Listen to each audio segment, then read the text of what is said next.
आदरणीय डॉक्टर मानिक शाह महोदय के আমরা অনেক অনেক ধন্যবাদ এবং সাধুবাদ জানাই। উনি সংগঠনে যেভাবে কাজ করছেন অ্যাজ এ স্টেট প্রেসিডেন্টকে নাতে ঠিক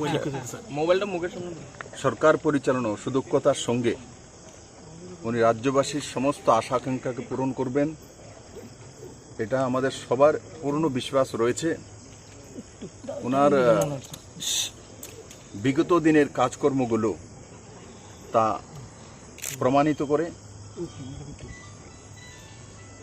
আমাদের সমস্ত এমএলএরা একজোটে মানিকবাবুর প্রস্তাব যখন আমি করি সবাই সহমত পোষণ করেছেন এবং ভারতীয় জনতা পার্টি উইথ ডিফারেন্সেস ও সেটা সেইভাবেই আজকে প্রমাণিত হয়েছে।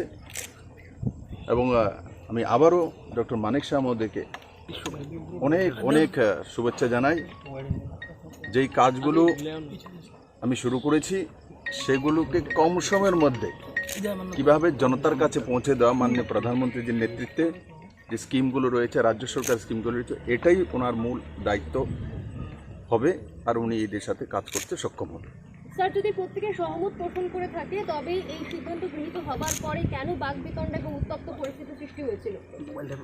দেখুন, এই বিষয়ে কোনো সিদ্ধান্ত যখন নেওয়া হয় পার্টি সর্বোপরি, এক দুইজনের ব্যক্তিগত মত থাকতে ব্যক্তিগত মতের সেখানে জায়গা নেই, জায়গা পার্টি, যেটা বললাম বিজেপি পার্টি উইথ ডিফারেন্সেস। তো সেই জায়গাতে পার্টি সর্বোপরি, সংগঠন সর্বোপরি। বিপ্লব দেব আছে, সংগঠন আছে বলে, তো সংগঠন সর্বোপরি। ইক্কা দুক্কা এই ধরনের নিজের বিষয় রাখতেই পারে, তো সে বিষয়ে ভারতীয় জনতা পার্টি এবং সংগঠন তাকে কিভাবে সংযত করতে হয়, কিভাবে কাজ করতে আমরা জানি।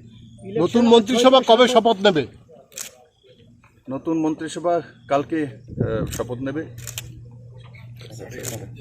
কাল 11:30 বাজে, কাল 11:30 নাগাদ এখানেই হবে এবং তার তৈরি সরকার এখানেই হবে এবং তার তৈরি সরকারের তরফ থেকে। মন্ত্রিসভায় কি নতুন পরিবর্তন আছে কিছু? ও তো কালকে দেখবেন পরিবর্তন কি থাকবে না থাকবে। কতজন সদস্য সিদ্ধান্তটা হলো সেটা কতটা প্রভাব ফেলবে বলে আপনার মনে হয়?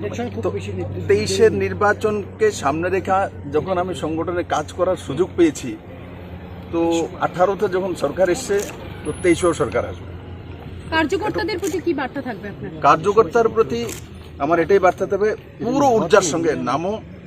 যেভাবে আমি 16 থেকে প্রদেশ সভাপতিকে নাতে কাজ করা শুরু করেছিলাম, পৃষ্ঠা প্রমুখ থেকে নিয়ে একদম প্রদেশ স্তর পর্যন্ত, এবার সমস্ত কার্যকর্তাদের সঙ্গে যাব, চষে বেড়াবো এবং মুখ্যমন্ত্রী মহোদয়কে নিয়ে এবং পুরো সংগঠন, কেন্দ্র এবং রাজ্য সংগঠন, যেভাবে অমিত ভাই শাহের নেতৃত্বে আমরা 2018-তে এই ঐতিহাসিক জিত হাসিল করেছি এবং মাননীয় প্রধানমন্ত্রীজির নেতৃত্বে এবং নাড্ডাজির নেতৃত্বে আমরা নিশ্চিত এর চাইতে অনেক বেশি সিট নিয়ে আমরা ভারতীয় জনতা পার্টির সরকার। 2023-এর নির্বাচনের আগে এই সিদ্ধান্তটা আপনার, এটা কি কোথাও গিয়ে একটা সরকারকে বেকায়দায় বা এই পার্টিকে একটা বেকায়দায় ফেলে? বিশ্বাস তোর দিলাম আসলে বেকায়দায় কেন ফেলবে? তুমি একটা হও না সব ফালা এটি একটু নামাও না, আমার কাছে আমার বড় বিষয় হচ্ছে সংগঠন, অর্গানাইজেশন। তো সংগঠন থাকলে আমি কোনো গ্যাজেটেড অফিসার নই, ব্যুরোক্রেট। সংগঠন থাকলেই সরকার থাকবে, সরকার থাকলে বিপ্লব থাকবে এমন নয়। সরকার বানানোর জন্য অর্গানাইজেশন চাই। তো সেই জায়গাতে ভারতীয় জনতা পার্টি চিন্তা করে আমার প্রয়োগ যদি সংগঠনে ভালো হয়, তার জন্য সরকার তৈরি হয়, তো সেটাই করা উচিত আর পার্টি সেটা নির্ণয়। তো হঠাৎ করে কেন মন্ত্রিসভার পরিবর্তন করা হলো বা আপনি পদত্যাগ করলেন? বিজেপিতে যখন হয় এমনভাবেই হয়, অন্য দলের মধ্যে ঢাকঢোল পিটা হয়, সব কিছু জানা হয়। বিজেপিতে দেখবেন যখনই কোনো সিদ্ধান্ত হয় ও সার্বিকভাবে নির্ণয় হয় আর এভাবেই হয়। এটা নতুন কেন্দ্রীয় নেতৃত্ব আপনার উপর আস্থা রাখতে পারছিলেন না, এই বিষয়টা কি কোথাও রয়েছে? যার জন্য এই নির্দেশটা, কেন্দ্রীয় নেতৃত্বের আস্থা কি আপনার উপর ছিল না, বা আপনি অনেকটাই ভাবুক হয়ে পড়েছিলেন? দেখুন, ভাবুক তো ভাই, আমরা ভারতীয় জনতা পার্টির কার্যকর্তা, আমরা পারিবারিক লোক, ফ্যামিলিয়ার, আমরা কমিউনিস্ট পার্টির মতো মেকানিক্যাল নয়।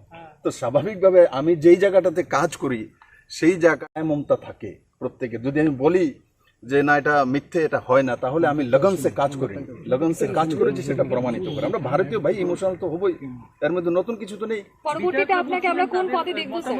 পরবর্তীতে আপনাকে কোন পদে দেখবো? পরবর্তী সময়ে কি পদে দেখবে আর কি পদে কাজ করব সেটা আমাদের রাষ্ট্রীয় অধ্যক্ষ শ্রী অমিত জেপি নাড্ডাজি তয় করবেন। নতুন মন্ত্রিসভা কতজন সদস্যের হবে? আপনি কি বিজেপি রাজ্য সভাপতি পদে ফিরে যাবেন কোনোভাবে? নেই, সে দায়িত্ব কি হবে সংগঠন তয় করবে, আমি তয় করতে পারি না। ভারতীয় জনতা পার্টিতে সর্বোপরি রাষ্ট্রীয় অধ্যক্ষ তয় করবেন, আর অর্গানাইজেশনের মধ্যে যেটা সঠিক সেটাই করবেন। সবদিকে উন্নয়ন হচ্ছে কিন্তু এর মাঝখানে পদত্যাগ করা রাজ্যবাসী মেনে নিচ্ছে না, এটার সম্বন্ধে কি বলবেন? কিন্তু আজকে এই মুহূর্তে যখন আপনি অনেকটাই স্টেবল, আপনার সরকার অনেকটা স্টেবল ছিল, তো স্টেবল বলে তো সিদ্ধান্ত নিয়েছে যে সংগঠনে কাজ করতে হবে। আনস্টেবল ছাড়বো তো কে রাখবে? আপনিই তো বলছেন এখন স্টেবল হয়ে গেছে। স্টেবল হওয়াতে, এখন স্টেবল যখন হয়ে গেছে, বিপ্লব দেবে ফিল্ডের দরকার আছে। স্টেবল না থাকলে আমি বলবো। কোন বিধায়ক চোখের জল ফেলছেন আপনার জন্য, কোন বিধায়ক বিদ্রোহ করছেন, সাধারণ কার্যকর্তারা এটা কিভাবে নেবে, কি বলবেন? ইমোশনস আসতেই পারে, আমাকে ভালোবাসে, সংগঠনে কাজ করি, আমার সঙ্গে কাজ করে, ইমোশনস তো আসবেই। একটু বাদিকে এটা ভাই আমি তো ইমোশনাল ক্যামেরা তার জন্য এমন করে কার্যকর্তা আমাকে ভালোবাসে, চায় যে নেই ওই দৃষ্টিতে থাকুক, আলাদা আলাদা দৃষ্টি থাকে। স্যার, মুখ্যমন্ত্রী পরিবর্তনের কোনো 2047 মিশনের কোনো ধরনের পরিবর্তন হবে কি? স্যার বর্তমান মুখ্যমন্ত্রীর প্রতিক্রিয়া, মানিক বাবু আপনার ছোট্ট